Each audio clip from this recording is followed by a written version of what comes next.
जय श्री हरि।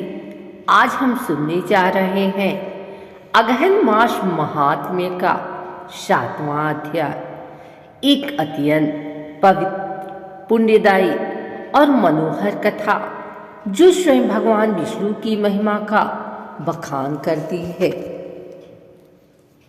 जैसा कि शास्त्रों में कहा गया है, अगहन मास में जो व्यक्ति श्रद्धा और भक्ति से कथा श्रवण करता है, उसके जीवन के समस्त पाप नष्ट हो जाते हैं और उसे अक्षय पुण्य की प्राप्ति होती है।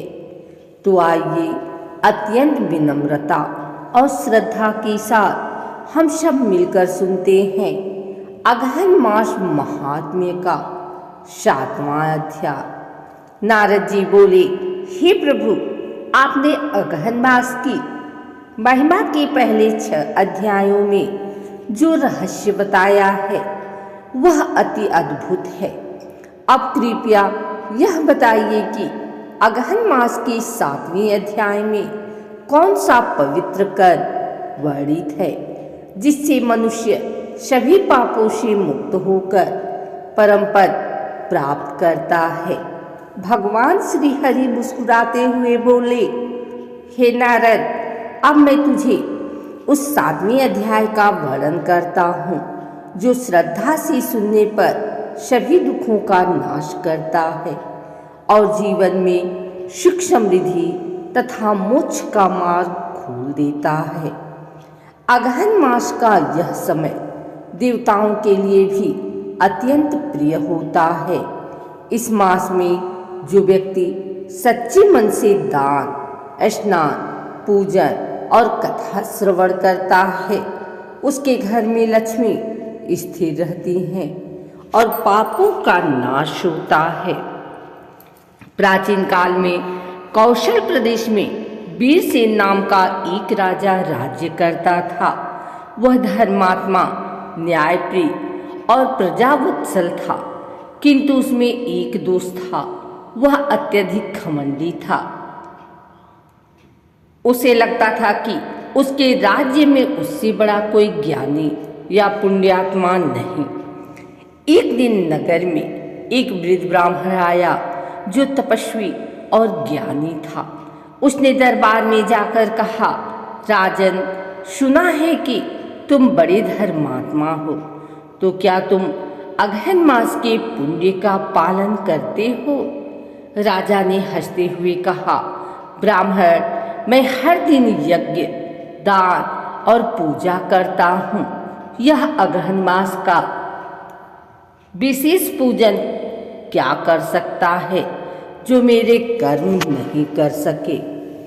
तब ब्राह्मण मुस्कुराकर बोला, राजन, यह अगहन मास केवल कर्मों का नहीं, भक्ति का माह है। इसमें भगवान विष्णु की आराधना करने वाला व्यक्ति लाखों जन्मों के पापों से मुक्त होता है। जो व्यक्ति अहंकार से भरा रहता है, उसका सारा पुण्य व्यर्थ हो जाता है।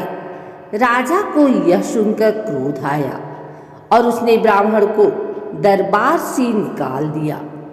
कुछ ही दिनों बाद राजा के राज्य में सूखा पड़ा, फसलें नष्ट हो गईं और लोग कष्ट में पड़ गए।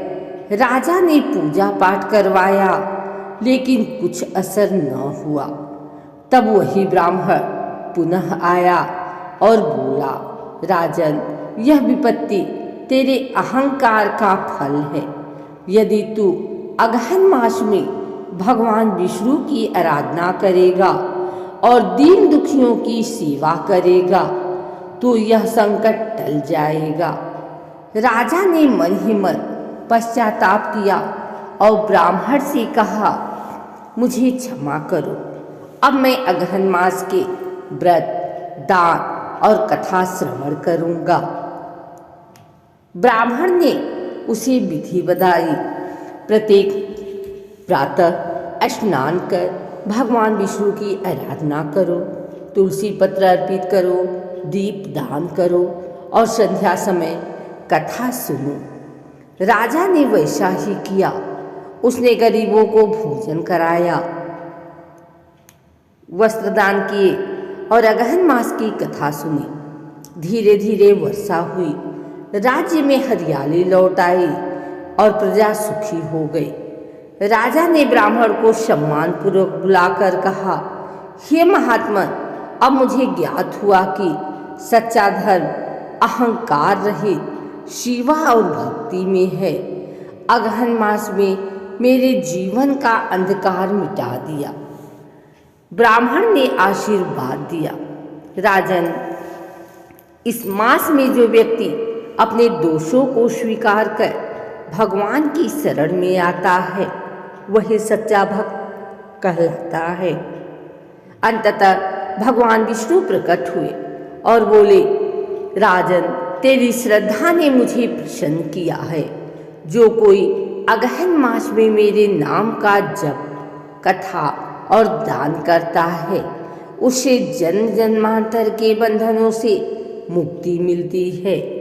राजा ने नम्र होकर कहा, प्रभु, कृपा करके यह वर दीजिए कि मेरा यह अनुभव सबके लिए प्रेरणा बने। भगवान बोले, ऐसा ही होगा। अगहन मास का यह सप्तम अध्याय जो सुनेगा या सुनाएगा वह विष्णु लोक को प्राप्त होगा। इतना कहकर भगवान अदृश्य हो गए। भगवान की बात सुनकर नारद मुनि बोले, हे प्रभु, वास्तव में अगहन मास की महिमा अनंत है। केवल सुनने मात्र से मनुष्य के पाप मिट जाते हैं और उसका जीवन प्रकाश से भर जाता है।